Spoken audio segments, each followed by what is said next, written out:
And we're also extremely grateful to the data providers. I see Jason Owen Smith is here from Institute for Research on Innovation and Science, Metrics, and of course the National Center for Science and Engineering Statistics.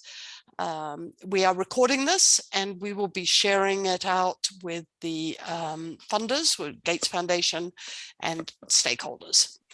So without further ado, I'm really excited to invite the Atlanta University Consortium to do their initial presentation. The timing is in the chat. I should remind you, you'll have 20 minutes for your presentation, and I'll keep that, keep you very much to time on that. And then 10 minutes of comments. And I'll lead off the comments, but then people from the floor can also ask questions. So with that, the Atlanta University Center. Good morning and welcome to the AUC presentation. We'd like to start by thanking our leads, our team leads, Mariah Garner and Brian Goko, and for their support, and for Julia for keeping us motivated. In our presentation, we'll walk you through our sensibility of what was important to us, what's in the literature review, our research questions and motivation, our approach and findings, a summary of the big takeaways, and what the caveats were, and finally our conclusion.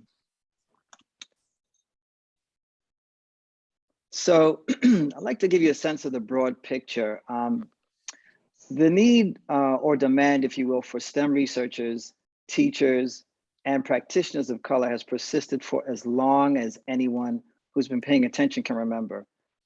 Many have studied the myriad ways in which multi-leveled impediments systemically dissuade, discourage, and deter critical masses of African American and Latinx prospects from starting or completing terminal research degrees in the STEM area.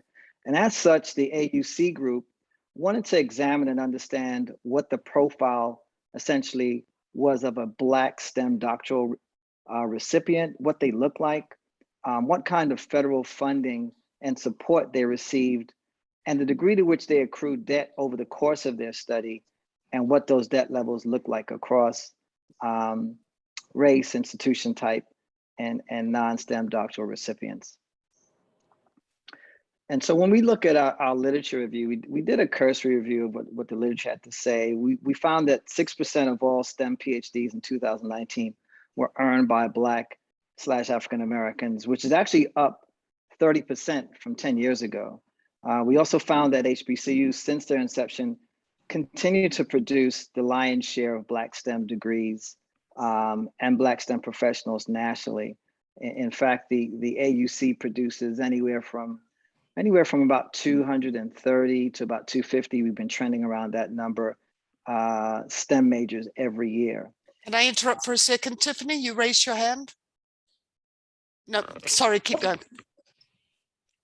Okay. And lastly, that Black females are earning more STEM PhD degrees, obviously, than Black males. We also found in the literature, when it came to debt, we found that Black and Latinx STEM PhDs graduate with substantially more debt than other ethnicities or other races, if you will. And in many cases, the debt was twice the amount of graduate debt as their white and Asian counterparts. A good illustration of this phenomenon is that on average, Black college students graduate with $25,000 more debt than white college graduates. And so this really led us to our research questions, which are really centered, if you will, around three essential areas. The first, what the frequency of graduates was and is, what the picture of graduate student loan debt looks like, and how grant funding differs by race. As far as, again, our motivation, as I mentioned to you earlier, we're motivated by the persistence of the scarcity, if you will, of Black STEM PhDs, and also motivated by exposing the structural barriers that give life to this scarcity and the extent to which debt and finances play a role in this occurrence. So we'll start with the empirical approach by Dr. Tiffany. Yes.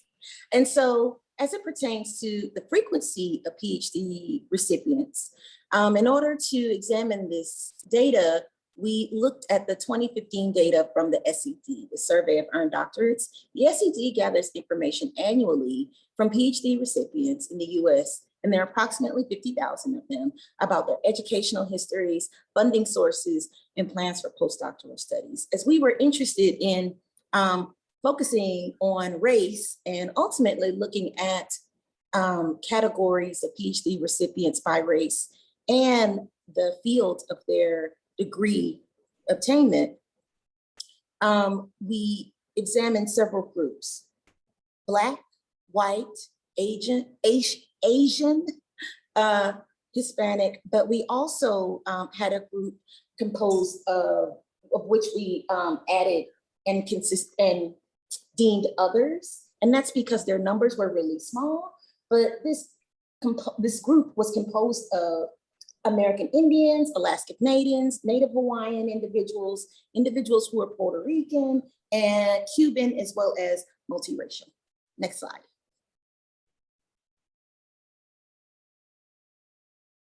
And so if you look on the y-axis, we have our different racial groups, and then on the x-axis, we have the proportion by sex. In blue, we have our males, and in pink, we have our females. And what you see is that for white, Asian, as well as other groups, at least 50% of males were PhD recipients. However, for the Black and Latino groups, we see an overabundance of female individuals. So in the pink, more than 50% that are receiving PhDs. This highlights, again, there are more Black females and Latino females that are awarded PhDs than Black males. Next slide. And so, as I said earlier, we also wanted to not only look at the racial categories and the receipt of PhDs, but also we wanted to add another lens and see what fields were these PhDs being conferred in. Again, we used the Survey of Earned Doctorates and looked at sex, race, and by discipline. Discipline being if it was a STEM or non-STEM category in which they were granted their PhD. Next slide.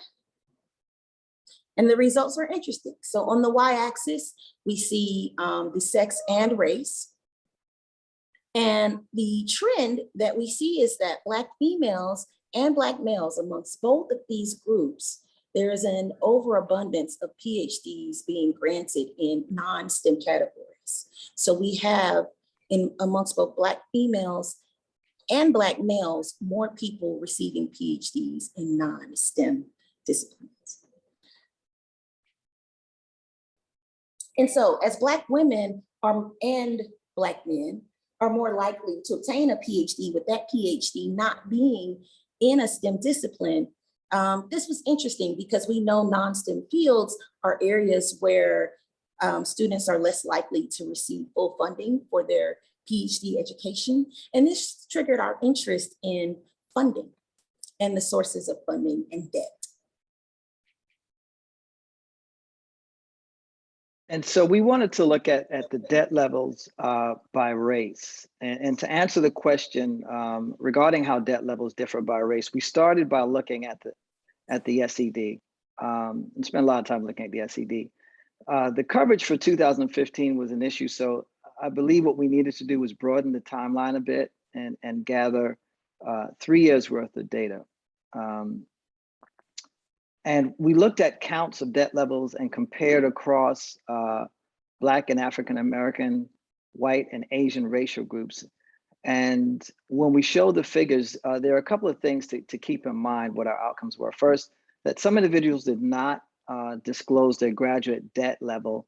So those individuals were removed from the analysis. Secondly, the debt levels in the SED are typically broken down into $10,000 increments, and we regroup them into larger increments. So instead of having 9 debt level categories, 10,000 all the way up to 90,000 plus, we ended up with 4 categories. They went from none to 0 to 50, to 50 to 90, and then 90 plus.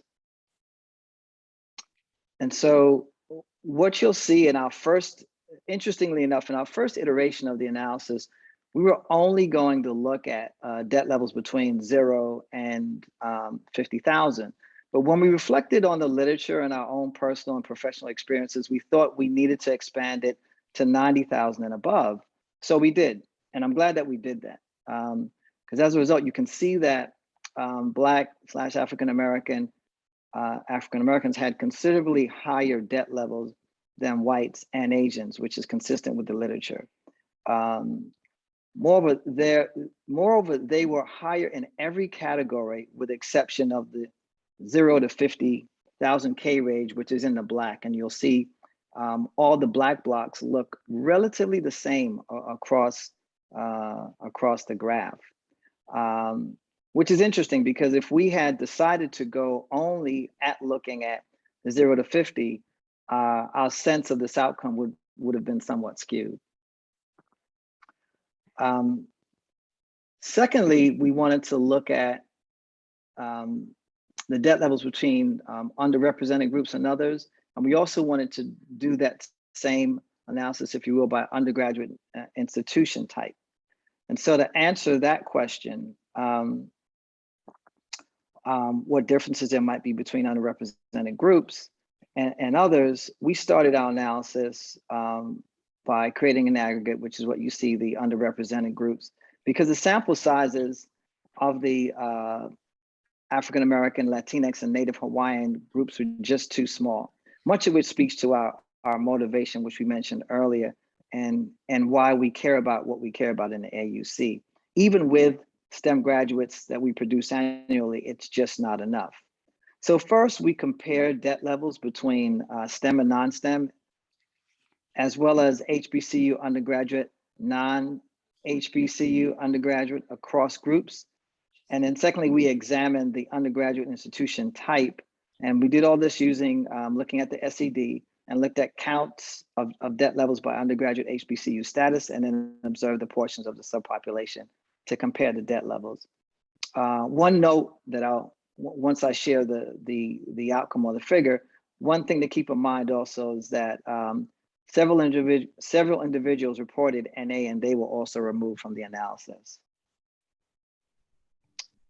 And so what you'll see first is the small amount, and this is, you have to bear with us. There's a lot here, and I appreciate the help of Mariah on this because it took a while to pull this together side by side. But what you'll see first is the small amount of variation along all groups, like I mentioned a few minutes ago, in the 0 to 50,000 K range. Second, you'll also notice that the STEM PhD recipients who attended HBCUs had higher debt levels than their counterparts who attended non-HBCUs. Third, you'll see that regardless of race, STEM PhD recipients who attended HBCUs had higher debt levels than their counterparts at non-HBCUs. And lastly, regardless of race, what you'll also see is that people with STEM PhDs have less debt than those with non-STEM PhDs. So the question becomes, what does this mean for Black STEM PhDs and how they're funded and supported?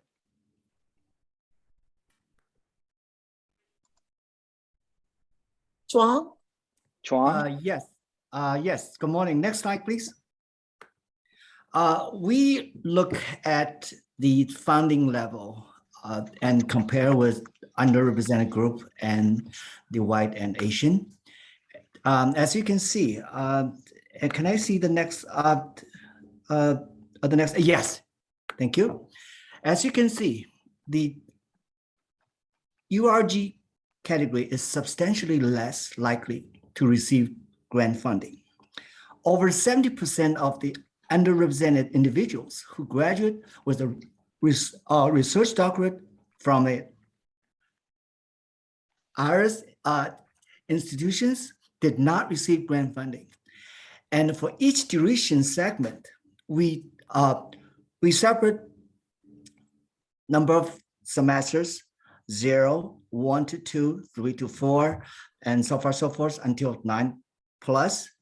Then each of the segment, a larger portion of the white and Asian receive funding than URG minorities.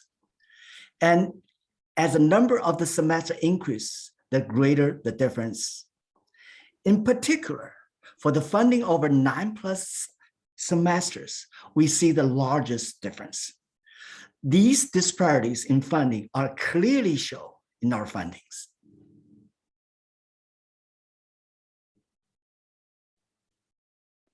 And so in summary, what we've seen is that there are more Black women receiving PhDs than Black men.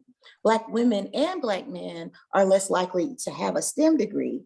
In addition, when you look at underrepresented groups, they have considerably higher debt levels. And this is worse for undergraduates that graduate from HBCUs. And it's about the same for STEM and non-STEM degrees. Underrepresented groups are also less likely to receive grant funding during their PhD study.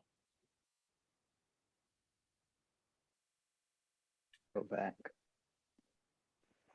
So the caveats, throughout the analytic experience, the group kept running into challenges regarding sample sizes of the racial groups they wanted to examine.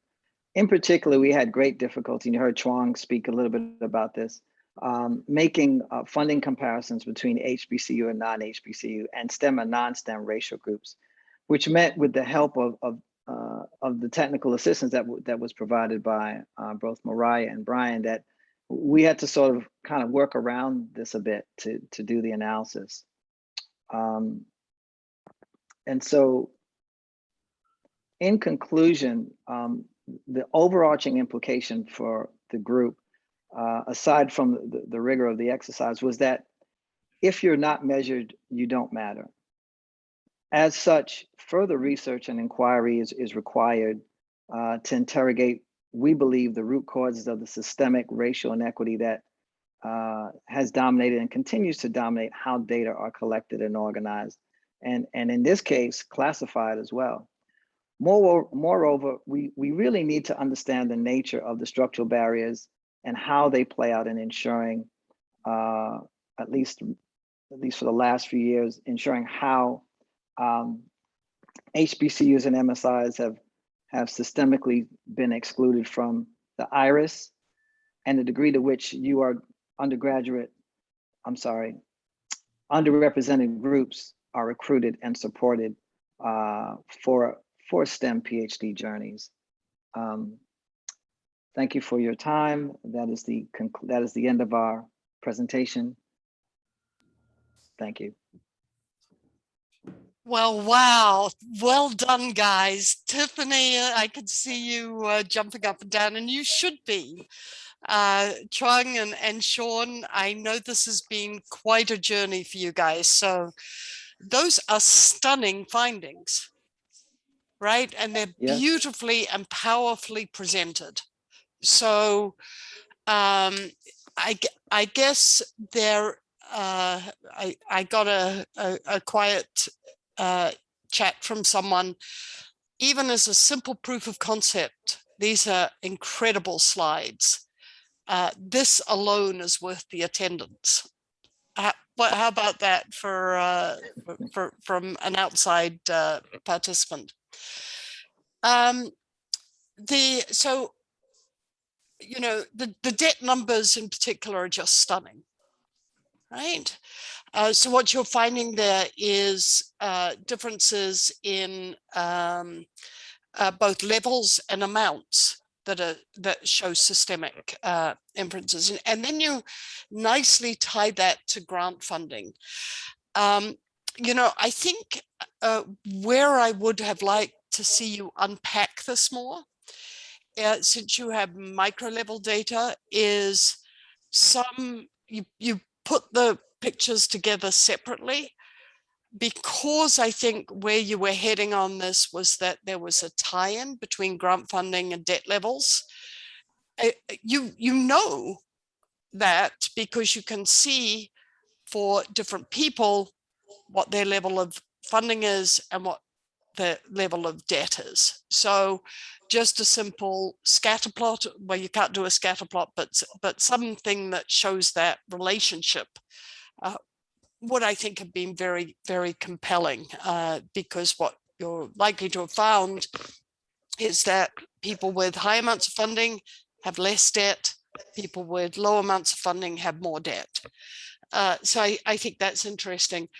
I really liked your focus on HBCUs. As you're probably aware, NSF and IRIS are very interested in getting HBCU and HSI institutions as part of the U-metrics. And I think what you showed here was the potential for describing, getting more insights into what's going on with HBCU and HSI pathways. A couple of technical comments.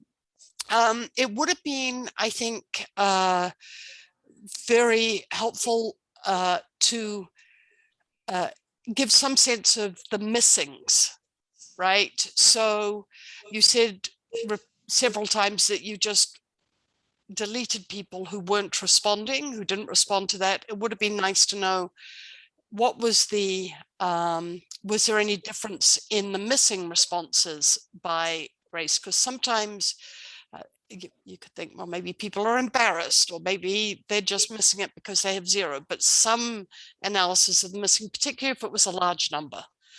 So we had no sense of how many of that was. If it was 2%, I don't worry.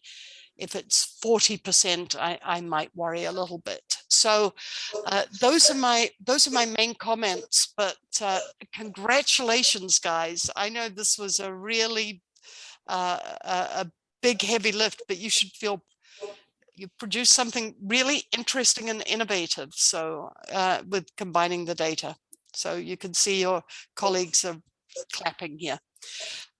Any comments? Jason, I imagine you have a couple, and I don't know if Alan's still on, but it would be good to hear from him. Jason?